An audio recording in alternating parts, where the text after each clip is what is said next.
So I want to start this morning with just a question. Who is someone that you are more likely to fight with or argue with? No one brave enough to answer that one this morning? Siblings. Siblings, yeah. I don't know name, but there are several. You don't necessarily have to name names. It could be, just anyone else you're likely to fight with. Spouses maybe. Yeah, everyone's like, I'm not going to be the one to say that one. That's, y'all are sitting back there. Mine's staring at me. So, sometimes, that's one.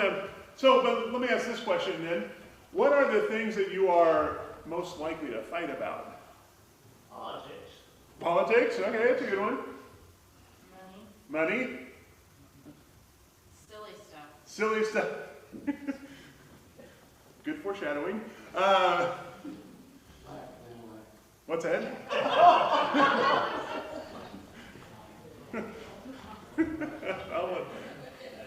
I'll ask about that one later, and if we need confession, will be had. So there's lots of things out there. I was looking through like a list of things, and the most common things that seemed to come up all the time were money, intimacy, and kids. And then there was like a wide variety of stuff after that. Siblings, parents, holidays, all that sort of stuff kind of came in after that. But we look at kind of the big things. Why do we fight about those things? We want our way. We want our way. Well, there's one. I'm always right, so I don't know. Okay, we'll go with that. There I'm starting a fight. Why else do we argue about? Personality traits. Personality Traits, yeah. You want your opinion heard. Want your opinion heard? Yeah, there's like all sorts of things that we. It's amazing when we start looking at that. Like the things we fight about aren't the reasons why we fight. And so here's a big thing that comes up in all of this is that when we go to do that, there's lots of reasons why we fight, and this is why I really like Cindy. Where'd you go? There she is. I really like the exercise you ran us through last week because it's a really great way of helping us to think about. Often the things that we are presented with are not the reasons why we're doing something.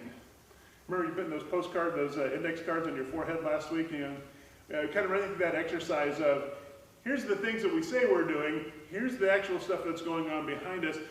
When we're arguing, when we're fighting with folks, that's working the exact same sort of way. Fighting or being in conflict with someone else does this thing, and this is why it's fighting, is because it is both of these at the same time. It is both fighting about the thing that you are fighting about, and also not at all fighting about the thing that you are fighting about. This is why it's hard. Because there's always so much other stuff that comes in there. Now, to go to a simple and a relatively silly example of this is the foreshadowing. Which is the correct way to do this? I have heard or I have read stories of spouses being forced to sleep on the couch for months because they put the toilet paper on wrong. No, I read those on the internet, so we know everything on the internet is true. But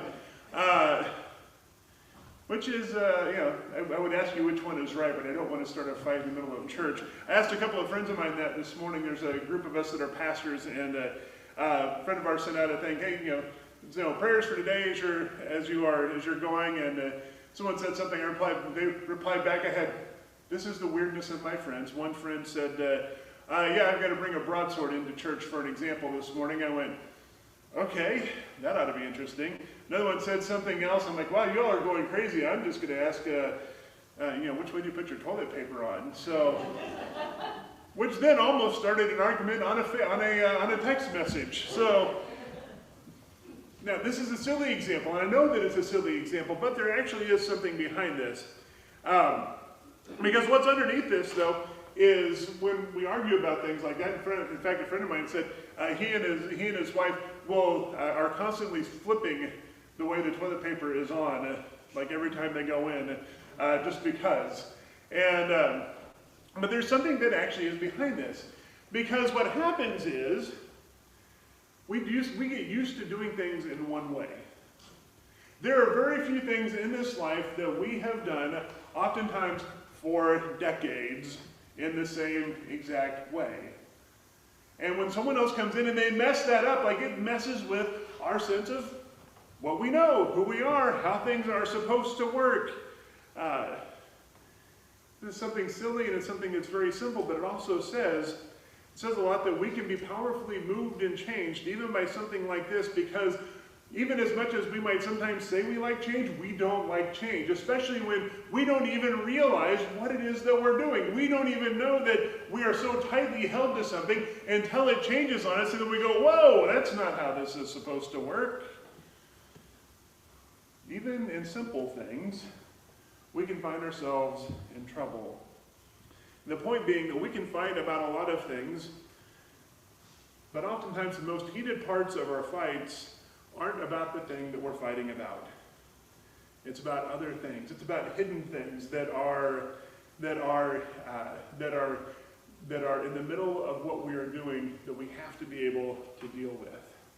One of those places brings us into our story out of Mark's Gospel for this morning. There are a lot of things that we read about what the disciples do through the course of their time with Jesus in the Gospels. We read about them doing and saying some really dumb things. We read about them being very self-righteous and wrong. Peter is wonderful at this. We read about them being completely flustered by Jesus at different points along the way because they just don't understand what he's doing or saying. We read about them being incredibly present with Jesus and learning. We read about them doing great things. We read about them being definitely all in and committed to what Jesus is saying, even though they only understand a fraction of what he's doing. Peter is great at that one also. We read about a lot of things that they do, but very rarely do we ever read about them fighting. This is about the only example that we have in the Gospels where the disciples are fighting with one another. And the story opens up with James and John come up to Jesus and they ask them this question. Parents, teachers, you all know what you do when you get that question. The kids come up to you and they say, we want to make a request of you. You know, teachers, I'd imagine that you immediately, all the red flags start going up and you're like, uh-oh, what's coming? They say, I want to ask you a question. That's a good sign that something is about to come. And so they do this. They go up to Jesus and they ask him, they say, Teacher, we want to sit, or grant us this request. We want to sit at your right and your left hands. And Jesus looks at him and says, y'all don't know what you're asking. Are you sure that you can do this? They're like, yes, we're sure we can do this. As only the very young can get away with, and they're very young at this point in their faith. They're super excited about this. They have no clue what's coming. And Jesus says, okay, I think maybe you do kind of understand this, but those places have already been taken. Now the fight starts when the other disciples get wind of this. When they hear that they had the audacity to go up and to ask Jesus this question. Now, depending on where you are and how you look at this story, there's generally two ways that it goes from here. The first way is the very righteous response of the rest of the disciples that says, you shouldn't have asked them that question. That was not an appropriate question to ask. That is, he will decide that, and it is just our job to follow and to do what he says, and he will decide who sits in those places. That's one way that sometimes this passage is taken. I don't like that way. I don't think it's true to where the disciples are in their faith at this point. The way that I think actually is it's the righteous way, the pseudo-righteous response that they have, where the other disciples get mad at James and John for doing this, and they will say the reason is because they shouldn't have asked that question, but in the back of their mind they're saying, we're just upset that they asked first. Right? I mean, I've never done that. I've never been mad at someone because they thought to ask a question that I didn't. We're not that far removed from them. Remember what is behind a fight. It's not just about the thing that we're fighting about. There's a lot more that goes into this. And the same is true about the disciples. And Jesus knows it, which is why he responds in the way that he does.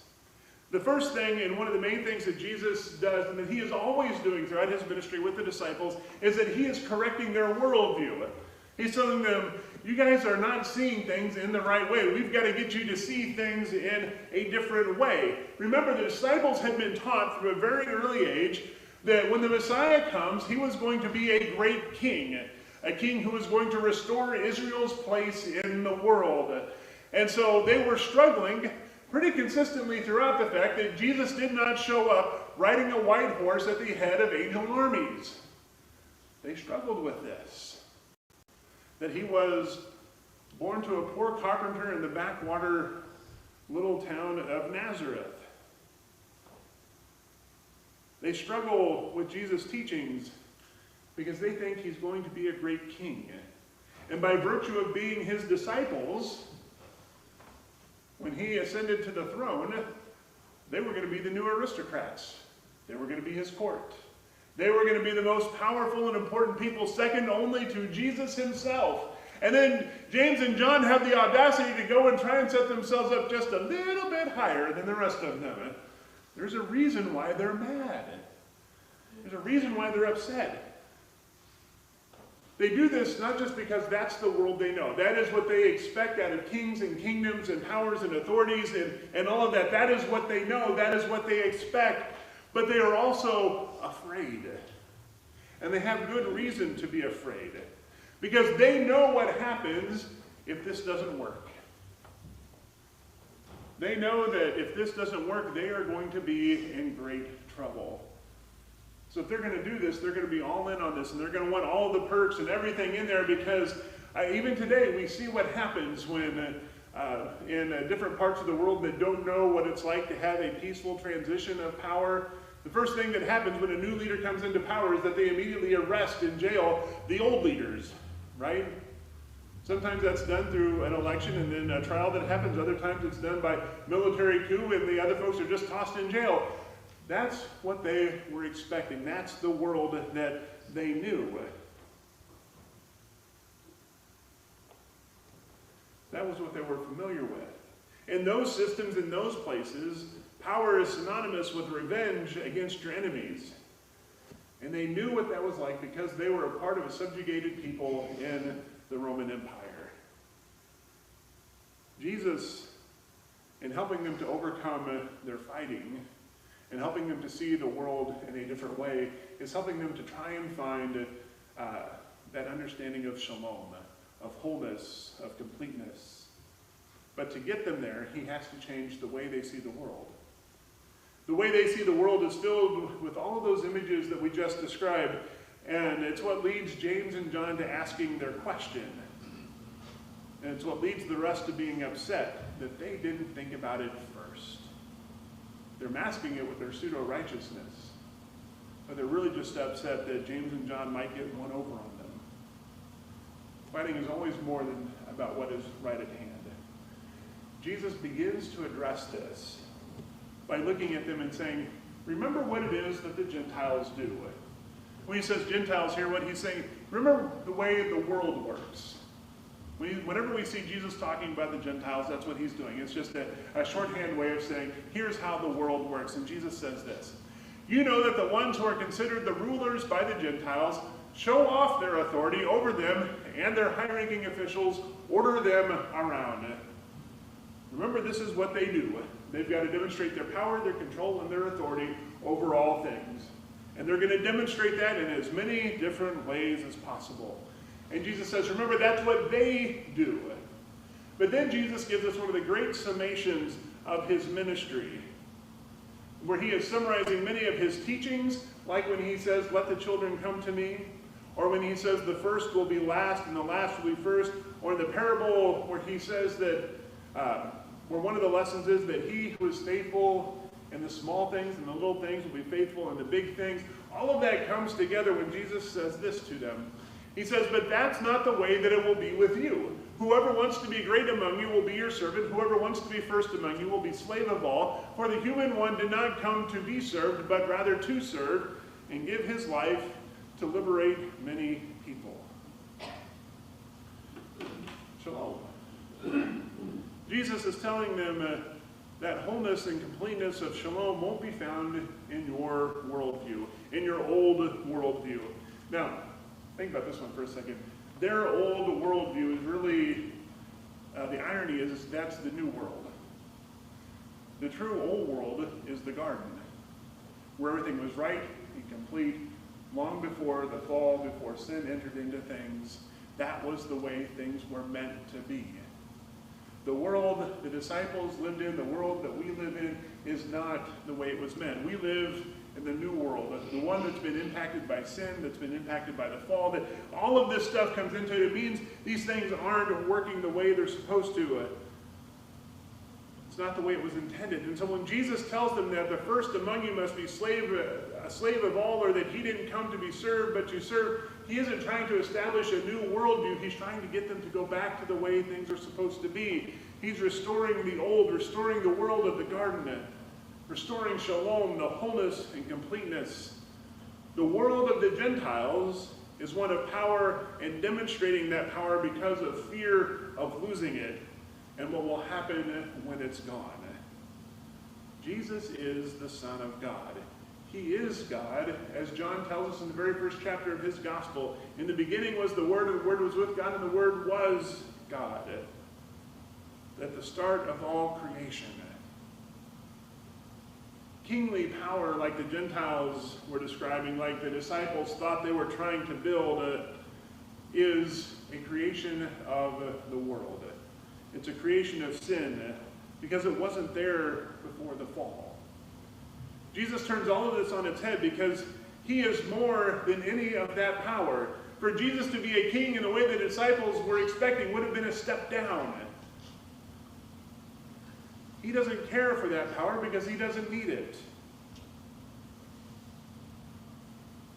He only cares about that power because of how it interacts with his creation. And so when Jesus says that the first must be slave and that he didn't come back to be served, but to be served, but to serve, to us, in our understanding of the world, this appears as great humility.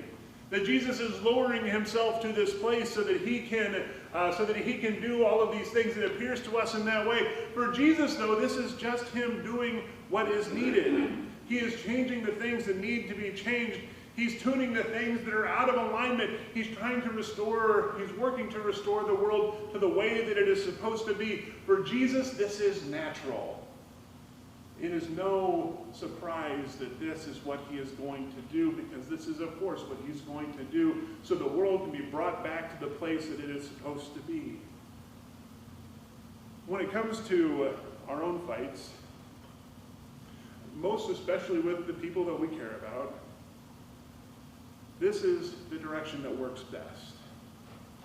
Seeking shalom, seeking completeness, seeking that alignment with Christ.